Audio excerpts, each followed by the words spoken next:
من لا نبي بعده أعوذ بالله من الشيطان الرجيم بسم الله الرحمن الرحيم إن الله وملائكته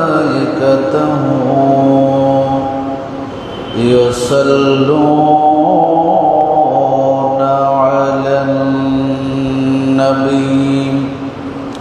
يا أيها الذين آمنوا صلوا عليه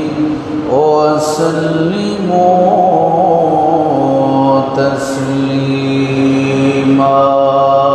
صلى الله على محمد وآله وسلم وصلى الله على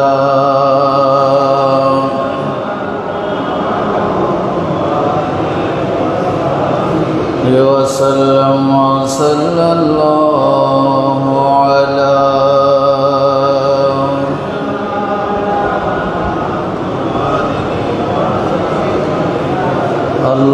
اللهم صل على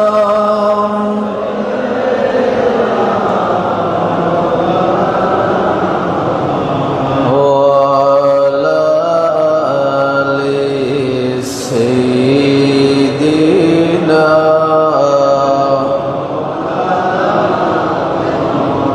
الله رب العرش जिसको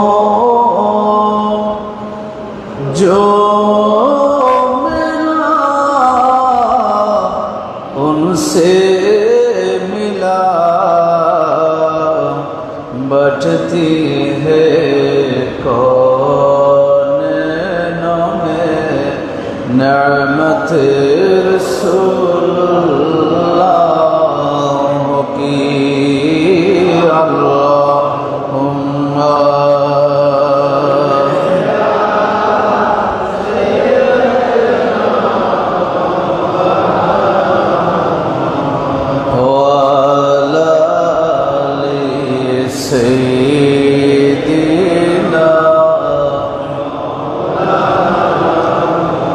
हम भिखारी वो करीम उनका खुदा उनसे फज़ूल और ना कहना नहीं आदत रसूलुल्लाह की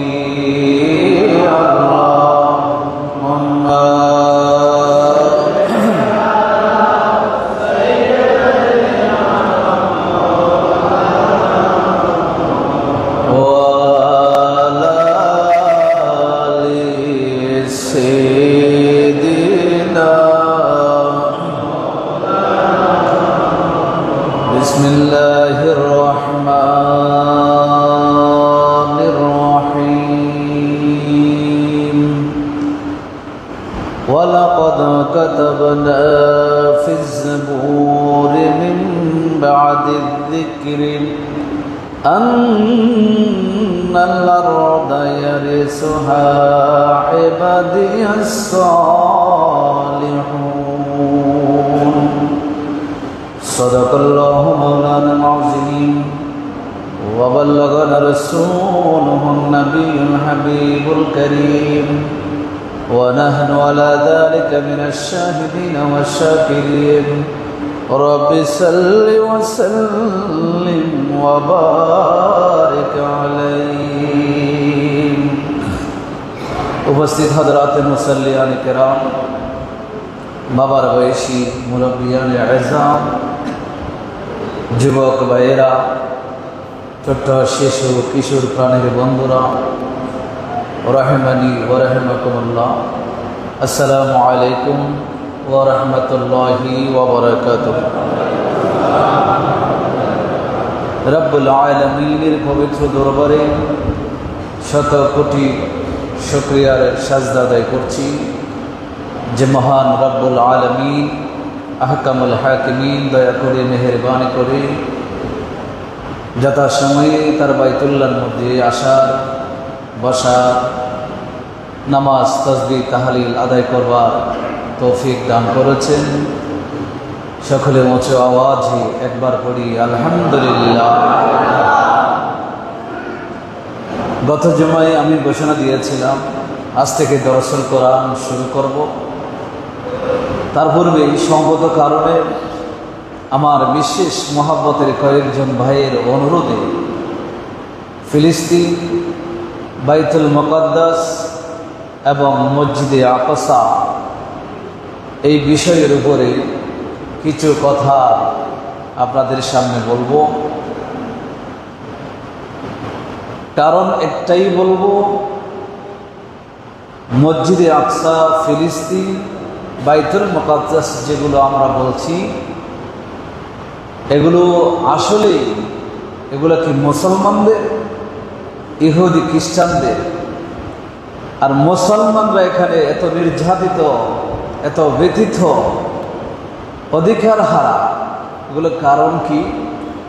এবং এই বাইতুল মুকাদ্দাসের ফাজাইলের উপরে কোরআন এবং সুন্নায় কি এসেছে সে বিষয়ে কিছু কথা আপনাদের সামনে বলবো।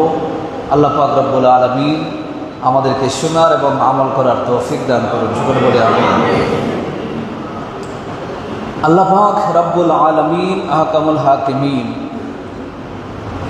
তিনি একমাত্র স্রষ্টা, এই বিশ্বাস আমাদের আছে। আমাদের সৃষ্টিকর্তাও তিনি, আমাদের রিজিক দাতাও তিনি, আমাদের হায়াত এবং মওত সব কিছুর মালিক হলেন কে? আল্লাহ। এটার উপর আমরা ঈমান এনেছি। তো সেই আল্লাহ যখন কোনো কথা বলেন, কোরআনে যখন সেই কথা আসে, নবীর জবান থেকে যখন কোনো কথা আসে, আল্লাহ বলছেন নবীর জবান থেকে আসলো সেটাও আমার কথা।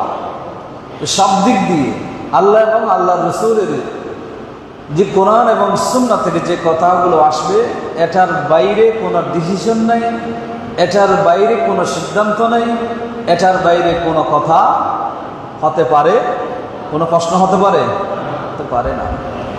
আল্লাহ পাক রব্বুল আলামিন আহকামুল হাকিমিন, দিন যেটা ধর্ম, আমাদের এই বিশ্বের মধ্যে কত ধর্ম আছে তার কোনো হিসাব নেই।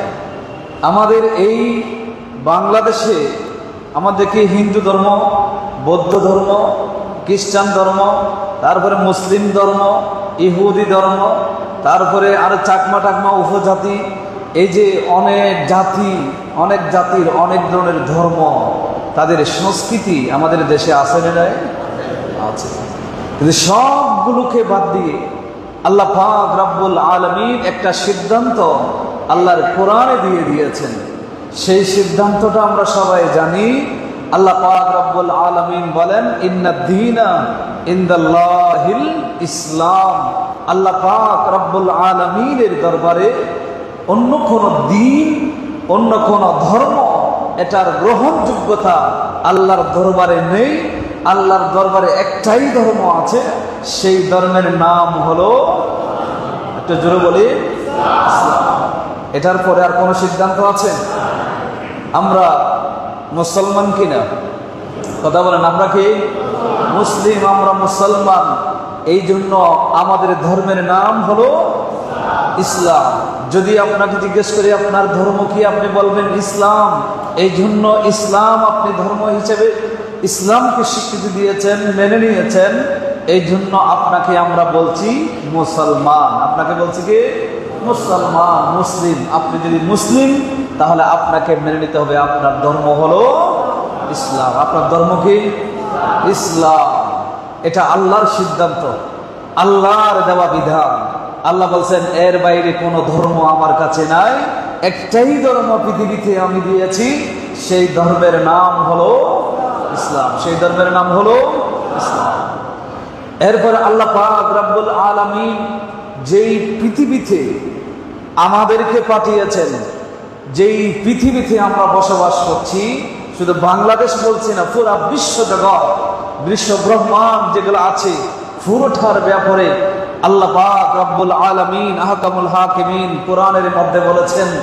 আল্লাহ বলছেন, আমি শুধু কোরআনে এই আয়াত দিয়েছি একথা নয়, এই আয়াত আমি আমার নবীর জবান দিয়ে শুনিয়েছি একথা নয়, আমি যুগে যুগে সমস্ত নবীদের জবান দিয়ে তাদের উম্মতের কাছে এই কথা আমি তাদের কাছে প্রেরণ করেছি, এই মেসেজ তাদের কাছে আমি দিয়েছি। আল্লাহ বলছেন, ওয়ালাকাদ কাতাবনা ফিজ জাবুরি মিন বাদিজ যিকরি আন্নাল আরদা ইয়ারিসুহা ইবাদিয়াস সালিহুন। আল্লাহ বলছেন, আমি জাবুর কিতাবও লিখে দিয়েছি, আরো অগণিত আসমানি কিতাব যেগুলো ছিল সেগুলো তো আমি দিয়ে দিয়েছে। নবীরা সেটা পাঠ করে শুনিয়েছেন, তাদের বড় বড় পণ্ডিতরাও সেটা জানে।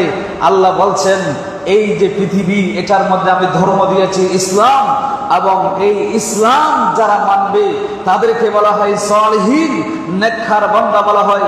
আল্লাহ বললেন, এই পুরা পৃথিবীর মালিক যদি কেউ দাবি করতে পারে, এই পৃথিবীর মালিকানা সত্ত্বাধিকারী যদি কেউ দাবি করতে পারে, আমার আল্লাহ বলেন, আমার সৎ নেককার পরহেজগার আমার ইসলামকে মাননেওয়ালা যেই বান্দারা থাকবে, সেই বান্দারা এই পৃথিবীর মালিকানা দাবি করতে পারবে। জোরে বলে সুবহানাল্লাহ। আল্লাহ কোরআনে বলছেন সেটা, সূরা আম্বিয়ার আয়াত। আল্লাহ বলছেন, আন্নাল আরদা ইয়ারিসুহা ইবাদিয়াস সালিহুন, সালিহুন নেককার বান্দারাই আমার এই পৃথিবীর মালিকানা দাবি করতে পারবে, আমার নেককার বান্দারাই এই পৃথিবীর কি হবে, মালিক। এখন যেই স্থানগুলোকে এই সূত্র ধরে পুরা পৃথিবীর মালিকানা, এটা কাদের? কথা বলেন না, কাদের? মুসলমানদের। কাদের মালিকানা? সেটা ইন্ডিয়া বলেন, বাংলাদেশ বলেন, পাকিস্তান বলেন, আফগানিস্তান বলেন, ইরাক বলেন, ইরান বলেন, সিরিয়া বলেন, তুরস্ক বলেন, মিশর বলেন, আফ্রিকা বলেন, আফ্রিকার যত দেশ আছে সেগুলো হোক, আমেরিকা হোক, যেটাই হোক না কেন, পৃথিবীর উত্তর থেকে দক্ষিণ, পূর্ব থেকে পশ্চিম যত সীমানা আছে, যেই 200টির উপরে যেই দেশ আছে, সেই পুরা দেশের মানুষগুলো যেখানে যেখানে বাস করে, সবগুলার মালিক আল্লাহ পাক রব্বুল আলামিন আহকামুল হাকিমিন ঘোষণা দিচ্ছেন, আমার নেককার বান্দারাই হলো এই সবগুলার মালিক। জোরে বলেন সুবহানাল্লাহ। এই দৃষ্টিকোণ থেকে মসজিদে আকসার মালিক কে হবে? কথা বলেন না, কে হবে? মুসলমান। খানাই কাবার মালিক মুসলমান, মসজিদ নববীর মালিক মুসলমান, দিল্লির মসজিদ হোক সেটার মালিক হলো মুসলমান, যে শেখ আবু জাইদ মসজিদ দুবাই সেই মসজিদ হোক সেটার মালিক হলো মুসলমান। পৃথিবীর যত শ্রেষ্ঠ মসজিদ হোক না কেন, কারুকার্য দিক দিয়ে হোক, নামের দিক দিয়ে হোক, যেই দিক দিয়ে হোক না কেন, সমস্ত মসজিদের মালিক হলো মুসলমান। আল্লাহ পাক রব্বুল আলামিন কোরআনে সেটা বলে দিয়েছেন। সেই দিক দিয়ে বাইতুল মাকদিস এটাই হলো মুসলমানদের সেই প্রথম কিবলা। সুতরাং সেই কিবলা সম্বলিত মসজিদ, এই মসজিদের মালিক কারা হবে? কারা হবে? মুসলমান। সেই মসজিদের মালিক আমরা, সেই মসজিদের মালিক ফিলিস্তিনের মুসলমানেরা, সেই মসজিদের মালিক পুরো বিশ্বের মুসলমানেরা। 200 কোটির উপরে যেই মুসলমান আছে, সেই মুসলমানরা হলো বাইতুল মুকাদ্দাসের মালিক। সেই বাইতুল মুকাদ্দাসের মালিক আমরা। আল্লাহ আমাদেরকে সেই মালিকানা দান করেছেন। জোরে বলে সুবহানাল্লাহ। কিন্তু সেই মালিকানা আমাদের হাতে আছে নাকি? একটা গণিত আপনাদেরকে বলি। একটা স্কুল আছে, একটু খেয়াল করবেন, আপনাদের বুঝে আসবে।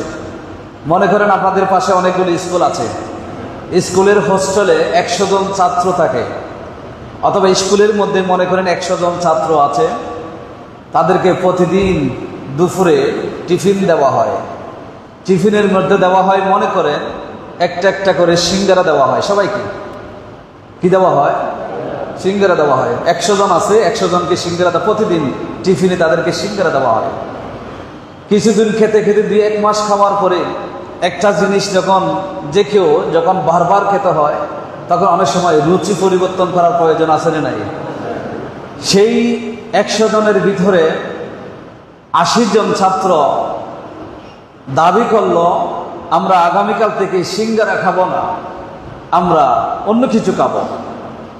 কিন্তু 20 জন ছাত্র বলল আমরা সিঙ্গারাই খাবো। আমরা কি খাবো? আমার কথাগুলো বুঝতেছেন? এটা আমি ওই যেই কথাগুলো বলছি সেটা বোঝানোর জন্য বলছি, একটু খেয়াল করলে কিন্তু ভালো লাগবে, বুঝে আসবে। 80 জন ছাত্র বলছে আমরা সিঙ্গারা খাবো না, আর 20 জন ছাত্র বলতেছে আমরা কি খাবো? সিঙ্গারাই খাবো। এটা নিয়ে যখন উপরের কর্তৃপক্ষের সাথে যখন যোগাযোগ করা হলো, তখন কর্তৃপক্ষ বলল তাহলে ঠিক আছে, যেহেতু একতলাফ হয়েছে, 80 জন বলতেছে সিঙ্গারা খাবো না, 20 জন বলছে খাবো, এই যখন একতলাফ হয়ে গেল, তাহলে একটা গণতন্ত্রের ব্যবস্থা করে, ভোটাভুটির ব্যবস্থা করে ভোট নেওয়া হবে। যেই কথার উপরে সবচাইতে বেশি ভোট পড়বে সেইটাই কি হবে? নির্ধারিত হবে। এখন সিঙ্গারা খাবো বলেছিল কয়জন? 20 জন। খাবে না বলেছিল 80 জন। কিন্তু যেই এখন সংখ্যা কোন দিকে বেশি? 80 জন বেশি না 20 জন বেশি? 80 জন বেশি। তাহলে নির্বাচনে, ভোটের যুদ্ধে বিজয় হওয়ার কথা কাদের? কাদের? একটু যুক্ত দিবেন। কাদের বিজয় হওয়ার কথা? 80 জনের কথা। 20 জন কখনো বুঝতে পারবে না। কিন্তু নির্বাচন দেওয়া হলো, সেই নির্বাচনে দেখা গেল সবাই ছাত্ররা যখন ভোট দিতে গেল, যেই 20 জন বলেছিল আমরা সিঙ্গারাই খাবো, তারা 20 জনেই 20টা ভোট প্রদান করলো আমরা সিঙ্গারাই খাবো। আর যেই 80 জন সংখ্যায় বেশি 80 জন ছিল, তারা যখন ভোট দিতে গেল, তাদের মধ্যে দেখা যায় 15 জন বললে আমরা রোল খাবো, বাকি 15 জন বলতেছে আমরা বিরিয়ানি খাবো, আর 15 জন বলতেছে আমরা এই কেক এ জাতীয় কিছু খাবো, আর কেউ বলতেছে এরকম খাবো। এভাবে করতে করতে সেখানে যখন ভোটাভুটি হলো, ওই 80 জন এক ছাব্বিশে একমত হতে পারে নাই। তারা ভোট দেওয়ার সময় যখন ভোট দিল, সেই গণনা করে দেখা যায় তারা যে বিষয়গুলোর উপর ভোট দিয়েছে সেগুলো ওই 20টাকে কি করতে পারে নাই? ক্রস করতে পারে। এটাই হলো গণতন্ত্র, ডেমোক্রেসি।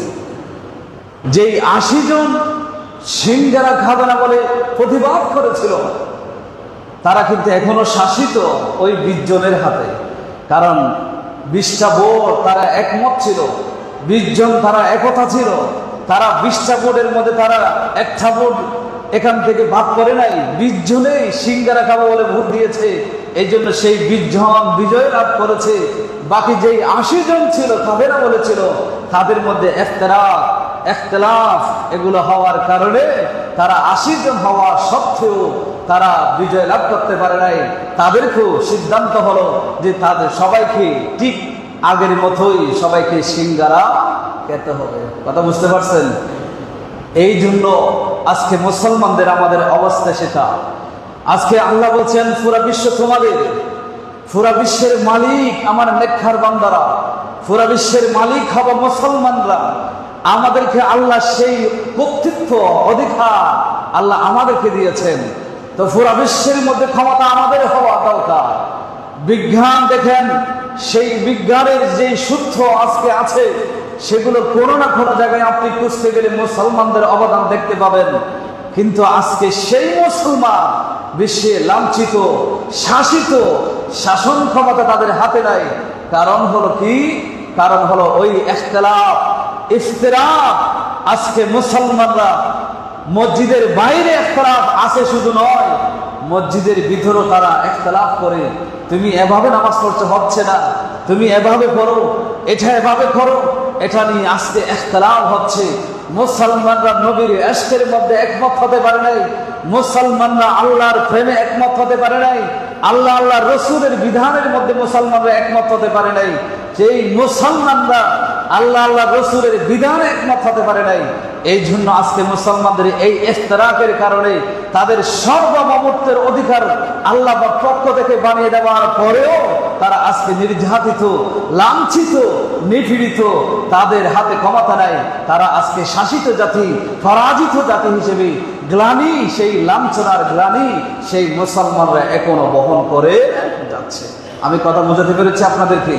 এই জন্য 80 জন হওয়ার পরে যেভাবে জিততে পারে নাই, আমরা যতই আল্লাহর পক্ষ থেকে নিয়ামত প্রাপ্ত হই না কেন, ব্যক্তিগতভাবে আমাদের উন্নয়ন হবে, ইনফিরাদি হাইসিয়তে আমাদের উন্নতি হবে, সামাজিকভাবে রাষ্ট্রীয়ভাবে আমাদের কোনো উন্নতি কোনোদিন সাধন হবে না। এটা যদি সাধন করতে চাই, আমাদের ক্ষুদ্র ক্ষুদ্র ইখতিলাফ এগুলো ভুলে যেতে হবে। আমাদের মুসলমান আমি যদি দেখি অমুক দাড়ি আছে, টুপি আছে, মাথায় পাগড়ি আছে, যদি আমি বলি সে তো একজন মুসলমান, এটা যদি আপনার মাথায় থাকে, বাস এটাকে আপনি ট্রিট করেন, আগে তাকে সম্মান করেন, এটাকে আগে গ্রহণ করেন, তাকে কাফের মুরতাদ ফতোয়া দিয়ে তাকে বের করে দিয়েন না, ইসলাম থেকে খারিজ করে দিয়েন না, এটা আগে তাকে ট্রিট করতে হবে। এখন আমাদের ভিতরে যা সম্মান কর্ম করতে কি, আমাদের ভিতরেই একটা দল সার্বক্ষণিক আমাদের প্রত্যেকটা কাজের মধ্যে বেদাত শিরক এগুলার ফতোয়া দিতে দিতে দিতে আমাদেরকে খণ্ড বিখণ্ড জর্জরিত করে দিয়েছে, যার কারণে মুসলমান আজকে তাদের মাথা তুলে দাঁড়াবার শক্তি পাচ্ছে। আল্লাহ সবাইকে বোঝার তৌফিক দান, সকলে বলি আমিন। আমার মুসল্লি ভাইরা, অনেকের কষ্ট হবে, অনেকের কষ্ট হবে, এগুলো শুনলে অনেকের আবার ভালো লাগে না। যেগুলো সত্য এগুলো শুনতে হবে, শুনে আপনাকে যার ভিতরে এই ধরনের মানসিকতা আছে, এই ধরনের মানসিকতা যাদের আছে, আপনাদেরকে আমি অনুরোধ করবো আপনারা চিন্তা করবেন বিষয়গুলো নিয়ে। আমার কারণে এই যে আজকে মসজিদের মুসল্লিদের মধ্যে ডিভাইডেড সৃষ্টি হচ্ছে কিনা, মুসল্লিরা কত সুন্দর নামাজ পড়ছে, সেই জায়গায় আমার কারণে কোনো মত পার্থক্য সৃষ্টি হচ্ছে কিনা, মানুষে মানুষে ভেদাভেদ সৃষ্টি হচ্ছে কিনা, মুসলমানের সেই ঐক্য নষ্ট হচ্ছে কিনা, আপনাকে চিন্তা করতে হবে। আল্লাহ ঐক্য করার জন্য দায়িত্ব দিয়েছেন, ঐক্যকে নষ্ট করার দায়িত্ব আপনাকে দেয় নাই, আপনাকে সেই অধিকার আল্লাহ আপনাকে দেন নাই। আল্লাহ আমাদেরকে বোঝার তৌফিক দান, সকলে বলে আমিন। এই যে বাইতুল মুকাদ্দাস, এটা আল্লাহ পাক রব্বুল আলামিন আহকামুল হাকিমিন যারা আল্লাহকে মানে তাদের জন্য বরকতের নিদর্শন রেখেছেন, এটাকে বরকতময় বলে দিয়েছেন। আল্লাহ তাআলা কোরআনুল কারীমের মধ্যে আল্লাহ তাআলা বলেছেন, ওয়াজআলনা বাইনাহুম ওয়া বাইনাল কুরা আল্লাতী বারাকনা ফিহা কুরান যাহিরা। এখানে আল্লাহ তাআলা বলছেন, আমি একটা গ্রাম রেখেছি এই জায়গায়, তথা সিরিয়া এবং ফিলিস্তিন, এই দুইটা জায়গার কথা বলা হচ্ছে। এই জায়গায় আমি কিছু গ্রাম রেখেছি যেগুলোর মধ্যে আমি আল্লাহ আমার পক্ষ থেকে বরকত ঢেলে দিয়েছি। জোরে বলেন না সুবহানাল্লাহ। আল্লাহ তাআলা আরো বলেছেন, ওয়ানাজাইনাহু ওয়া লূতান ইলাল আরদিল্লাতী বারাকনা ফিহা। আল্লাহ তাআলা বলছেন, ইরাক, ইব্রাহিম আলাইহিস সালামের জন্মভূমি ইরাক ছিল। হযরত লূত আলাইহিস সালাম জর্দান ডেড সি, এটাই ছিল হযরত লূত আলাইহিস সালামের বসবাসের স্থান। আল্লাহ বলছেন, আমি হযরত ইব্রাহিম আলাইহিস সালামকে এবং লূত আলাইহিস সালামকে ইরাক এবং জর্দান যেগুলো সেই জায়গা থেকে আমি মুক্ত করে দিয়েছি। মুক্ত করে কোথায় নিয়ে গেছি? আমার এমন একটি স্থানে নিয়ে গেছি যেই স্থানের মধ্যে আমি আল্লাহ দিয়েছি বারাকনা ফিহা, যেই স্থানের মধ্যে আমি আল্লাহ বরকত দিয়ে পরিপূর্ণ করে দিয়েছি। জোরে বলে সুবহানাল্লাহ। আল্লাহ বলছেন এখানে আমি বরকত দিয়েছি। তো এই বরকতের মালিক কোন নাফরমান হতে পারে না, এই বরকতের মালিক কোন হিন্দু হতে পারে না, বরকতের মালিক কোন ইহুদি হতে পারে না, বরকতের মালিক কোন খ্রিস্টান হতে পারে না। বরকতের মালিক হবে একমাত্র কারা? কারা বলেন না কারা? মুসলমান। বরকত আল্লাহ দিয়েছেন মুসলমানের জন্য, বরকত দিয়েছেন আল্লাহ ঈমানদারের জন্য। সুতরাং আল্লাহ বলছেন এই জায়গাগুলোর মধ্যে আমি বরকত দিয়েছি, এই জন্য এই জায়গাগুলো পবিত্র। কিতাবের মধ্যে এসেছে আল্লাহ পাক রব্বুল আলামিন আহকামুল হাকিমিন হযরত ঈসা আলাইহিস সালাম, হযরত ইয়াহইয়া আলাইহিস সালাম, ইসমাঈল আলাইহিস সালাম, হযরত ইসহাক আলাইহিস সালাম থেকে শুরু করে হযরত জাকারিয়া আলাইহিস সালাম, হযরত ঈসা, হযরত মুসা থেকে শুরু করে অসংখ্য নবী রাসূল আল্লাহ তাআলা এই ফিলিস্তিনের জমিনে পাঠিয়েছেন। জোরে বলেন সুবহানাল্লাহ। একটা কথা মনে রাখবেন, আল্লাহ ওয়ালারা যেখানে বসে সেই জায়গাটাও বরকত মণ্ডিত হয়ে যায়। সেই জায়গাটা কি হয়ে যায়?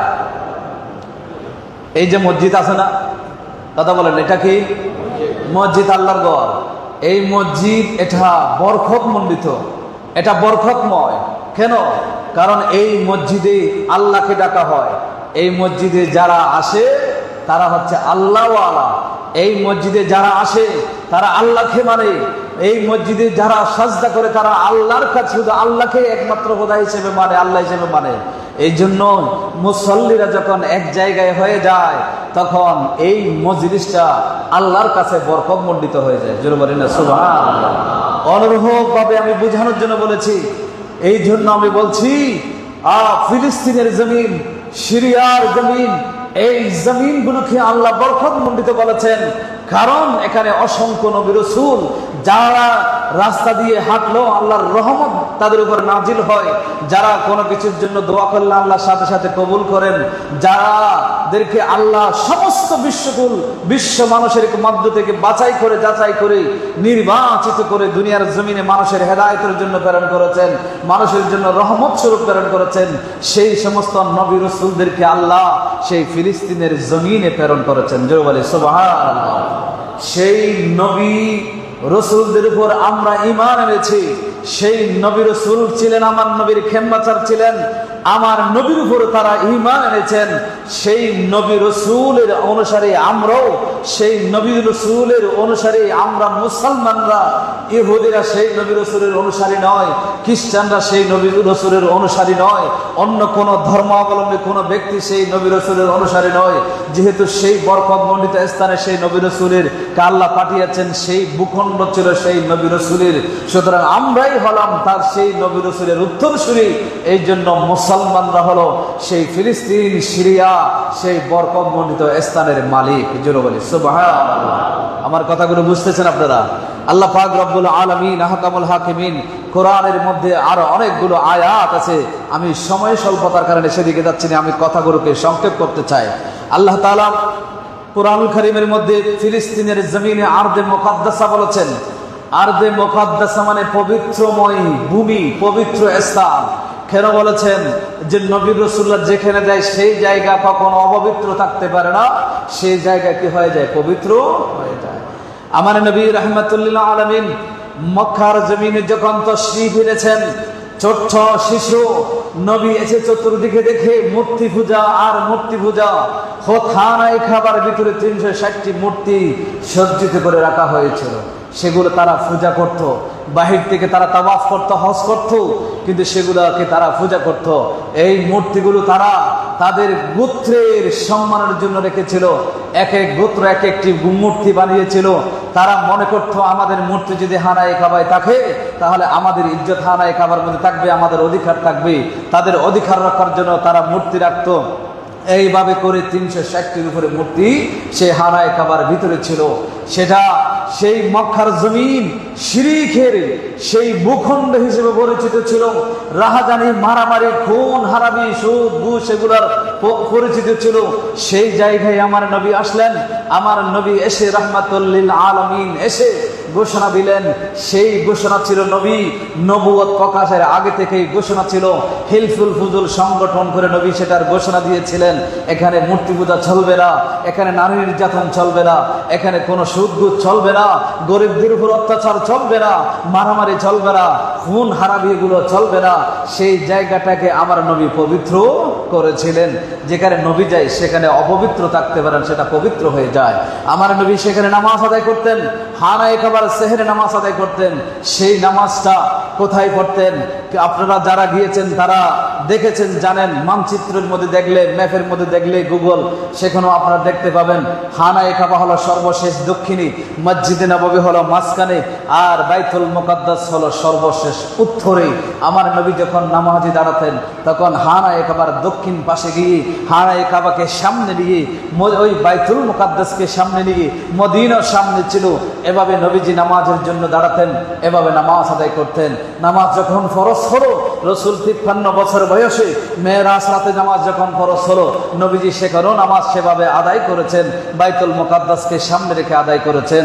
নবীজি যখন হিজরত করলেন, হিজরত করার পরে আমি মদিনা ছিল মাঝখানে, নবীজি সমস্যায় পড়লেন।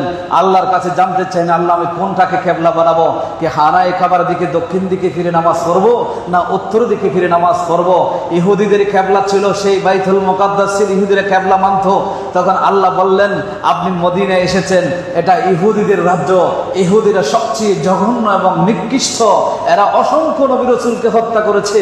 হে রাসূল, আপনি মদিনায় যদি স্বাধীন রাষ্ট্র প্রতিষ্ঠা করতে চান, আপনি আপাতত বাইতুল মুকাদ্দাসকে কিবলা করে আপনি নামাজ আদায় করেন। জোরে বলি সুবহানাল্লাহ। আমার নবী বাইতুল মুকাদ্দাসকে কিবলা করে 17 কিংবা 16 কিংবা 17 মাস আমার নবী নামাজ আদায় করেছেন। সাহাবায়ে কেরাম নামাজ আদায় করেছেন বাইতুল মুকাদ্দাসকে কিবলা করে, খানায়ে কাবাকে পিছনে রেখে বাইতুল মুকাদ্দাসের দিকে কিবলা করে নামাজ আদায় করেছেন। জোরে বলি সুবহানাল্লাহ। এরপরে 18 মাসে আল্লাহ যখন আয়াত নাযিল করলেন, কাদ নারা তাকাল্লুবা ওয়াজহিকা ফিস সামা ফালা নুওয়াল্লিয়ান্নাকা কিবলাতান তারদাহা, আমার নবীর ইচ্ছা ছিল খানায়ে কাবার দিকে ফিরে নামাজ পড়ব। তখন আল্লাহ বললেন, হে রাসূল, আপনি আপনার ইচ্ছা অনুযায়ী আপনি যেদিকে চান ওই যে খানায়ে কাবাকে কিবলা বানাতে চান সেদিকে ফিরে আপনি নামাজ আদায় করেন। জোরে বলি সুবহানাল্লাহ। এই জায়গায় যখন নবীজি কিবলা পরিবর্তন করে ফেললেন, তখন ওই যে ইহুদিরা বলতে লাগলো, সায়াকুলুস সুফাহাউ মিনান নাস মা ওয়াল্লাহুম আন কিবলাতিহিম, তখন তারা বলতে লাগলো সুফাহা, আল্লাহ বলেন এরা নির্বুধ, এরা জাহেল, মূর্খ। তারা বলতেছে এই যে মুহাম্মদ সাল্লাল্লাহু আলাইহি ওয়াসাল্লাম তার সাহাবায়ে কেরাম কেন এই যে বাইতুল মুকাদ্দাস থেকে ফিরে খানায়ে কাবার দিকে ফিরে নামাজ আদায় করছে, তারা সেই কথাগুলো বলল। আল্লাহ তাআলা বললেন, আমি কিবলা পরিবর্তন করতাম না, আমি পরিবর্তন করেছি এই জন্য আমার নবী যখন বাইতুল মুকাদ্দাসের দিকে নামাজ পড়ছে তোমরাও আমার নবীকে অনুসরণ করেছো, কিন্তু আসলে প্রকৃতপক্ষে অনুসরণ করেছে কিনা এটা প্র্যাকটিক্যালি দেখিয়ে দেওয়ার জন্য ইহুদিদেরকে আল্লাহ বললেন, আমি আমার নবীকে কিবলা পরিবর্তন করার নির্দেশ দিয়েছি। যখন নবীজি খানায়ে কাবার দিকে ফিরে গেলেন তখন ইহুদিরা আমার নবীর পিছনে ষড়যন্ত্র শুরু করে দিয়েছে। জোরে বলি নাউযুবিল্লাহ। হযরত ওমর ইবনে খাত্তাব রাদিয়াল্লাহু তাআলা আনহু তিনি মদিনার জমিনে মসজিদে নববী নামাজ পড়ার পরে গোপনে গোপনে ওই যে পাহাড়ের চূড়ায় চূড়ায় ইহুদিদের বসবাস ছিল, সেখানে হযরত ওমর ইবনে খাত্তাব সেখানে চলে যেতেন। সেখানে যাওয়ার পরে ওমর ইবনে খাত্তাব তাদের কথাগুলো শুনতেন, ওই যে ইহুদিদের কথাগুলো শুনতেন, তারা কি বলে, আমার নবী সম্পর্কে কি আলোচনা করে। তখন দেখা যায় ইহুদিরা আমার নবী সম্পর্কে সব কথাগুলো সত্য সত্য বলে। এবার যে আমার নবী যে শেষ নবী, আমার নবীর কথা যে তাদের কিতাবে আছে সেই কথাগুলো তারা বলে। ওমর ইবনে খাত্তাব জিজ্ঞেস করলেন, তাহলে তোমরা আমার নবীকে মানছো না কেন, কারণ কি? তখন তারা বলে, আমরা মানতে পারছি না কারণ তোমাদের নবীর কাছে যিনি ফেরেশতা ওহী নিয়ে আসে সেই ফেরেশতা হলো আমাদের শত্রু। জোরে বলি নাউযুবিল্লাহ।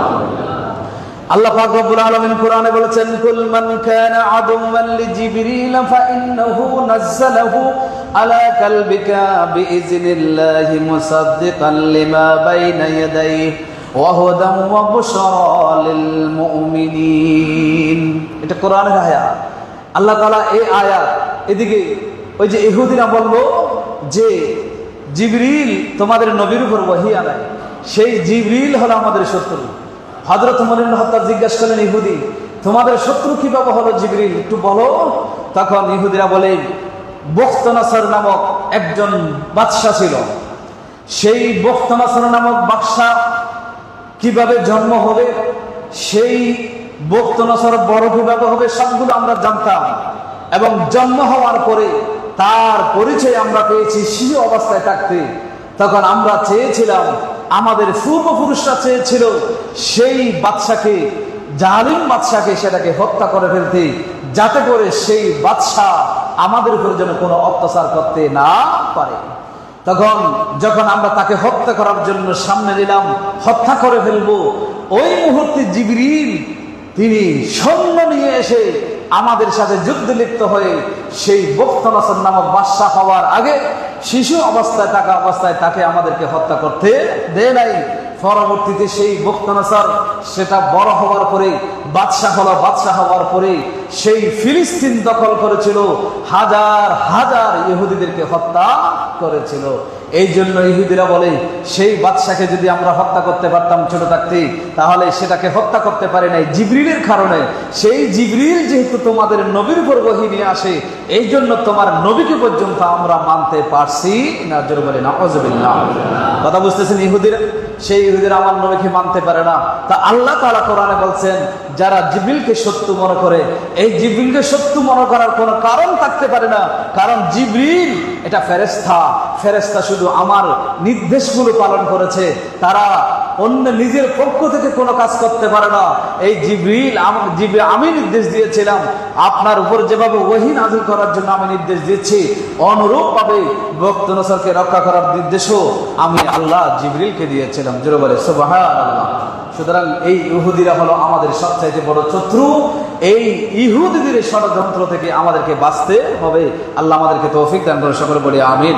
আমি যে কথাগুলো বলছিলাম, সেই ফিলিস্তিন অসংখ্য নবীদের স্থান। আমার নবীর প্রথম কেবলা ছিল। আমার নবী যখন মিরাজে যাচ্ছেন, আমার নবীর মিরাজ একটা হচ্ছে, মিরাজ হচ্ছে জমিন থেকে আসমানে ওঠা, আরেকটা হলো রাত্রিকালীন ভবন।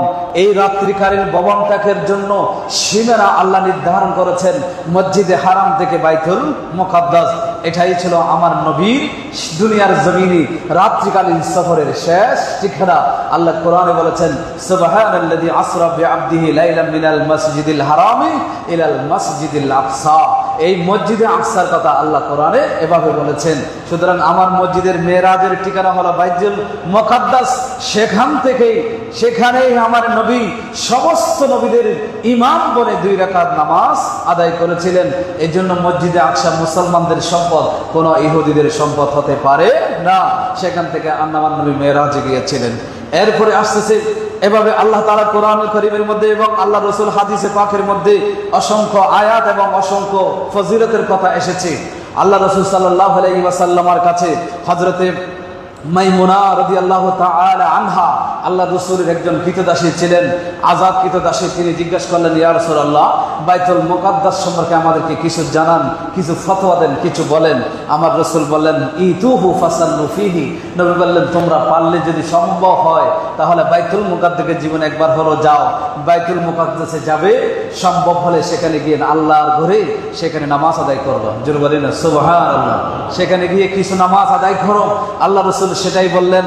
এরপরে আমার রাসূল আরো বললেন যে ফাইল্লাম তাতুহু ওয়া তুসাল্লু বিহি, তোমরা যদি সেখানে যেতে না পারো, সেখানে যদি কোনো যুদ্ধ হয়, কে দেশের সীমান্তের কারণে, সীমান্তরক্ষীর কারণে, বিভিন্ন সমস্যার কারণে যে তোমাদের অবাধে বিচরণ করে, অবাধে হেঁটে যে কোনো মাধ্যমে সেখানে যাওয়ার যদি সুযোগ যদি না হয়, নামাজ পড়ার সুযোগ যদি না হয়, আমার রাসূল সর্বশেষ বললেন ফাবাসু বিজাইতিন, তাহলে তোমাদের কিছু তেল জাতীয় কিছু সেখানে পাঠিয়ে দাও, যেই তেল দিয়ে সেই মসজিদের মধ্যে আলোকসজ্জা করা হবে, সেই মসজিদে লাইটিং এর ব্যবস্থা করা হবে, এরকম কিছু তেল তোমরা সেখানে পাঠিয়ে দিও। জোরে বলে সুবহানাল্লাহ।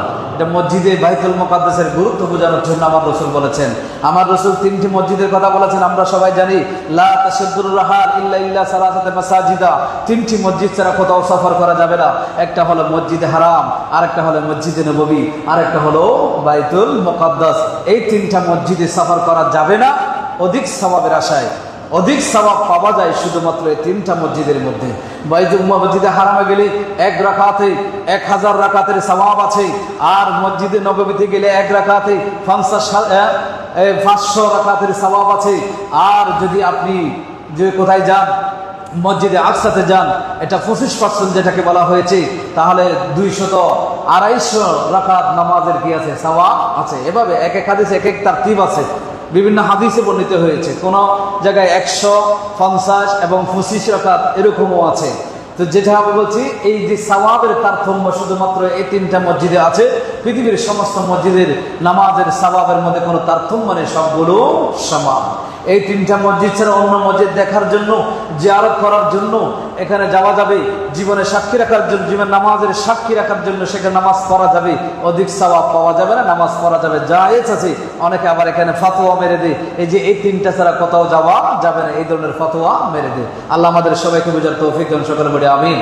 আমার ভাইরা, আল্লাহ রাসূল সাল্লাল্লাহু আলাইহি ওয়াসাল্লামের হাদিসে পাকের মধ্যে এসেছেন, হযরতে মাইমুনা রাদিয়াল্লাহু তাআলা আনহা জিজ্ঞাসা করলেন, আমার রাসূল বললেন, ইয়া আরদুল মাহশার ওয়াল মানশার, এই যে ফিলিস্তিন দেখছো, এই ফিলিস্তিন হলো ময়দানে মাহশার, ফিলিস্তিনের জমিনে কায়েম করা হবে। জোরে বলে সুবহানাল্লাহ।